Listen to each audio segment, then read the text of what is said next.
Power star Pawan Singh के गाना का कहलू ये जान के टीजर रिलीज होते ही बवाल शुरू। तो क्या है खबर इस वीडियो में हम जानने वाले हैं। तो बेशक अगर आप पावर स्टार पवन सिंह के सच्चे फैन है तो चैनल को सब्सक्राइब करके छोटा सा कमेंट जरूर करना और वीडियो आप पूरा जरूर देखिए। पावर स्टार पवन सिंह का होली का पहला गाना official power star Pawan Singh के खुद के चैनल से रिलीज किया गया। बेशक मैं आपको बता देना चाहता हूँ कि पावर स्टार पवन सिंह के होली गाना का कहलू ये जान का टीजर रिलीज हो चुका है और टीजर देखने के बाद वाकई में लग रहा है कि भोजपुरी इंडस्ट्रीज में अब होली स्टार्ट हुआ है, क्योंकि टीजर इतने हाई क्वालिटी के बनाया गया और बेशक आप उसमें देख सकते हैं क्यून शानली भी है और पावर स्टार पवन सिंह और अनुपमा ने इस गाने को गाया है।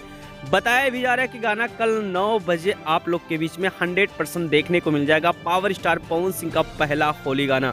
टीजर को आप इतना ज़्यादा प्यार दीजिए कि फिर से एक नया रिकॉर्ड भोजपुरी इंडस्ट्रीज में बन जाए, क्योंकि पावर स्टार पवन सिंह का होली का ये पहला गाना होने वाला है। और साथ में आपको बता देना चाहता हूँ कि सैड सॉन्ग होने वाला है, क्योंकि गाना बहुत खतरनाक है। टीजर देखने के बाद आपको वाकई में लगेगा कि हाँ, पावर स्टार पवन सिंह ने होली का गाना रिलीज किया है। तो वैसा कमेंट बॉक्स में कमेंट जरूर करिए। मिलते हैं बहुत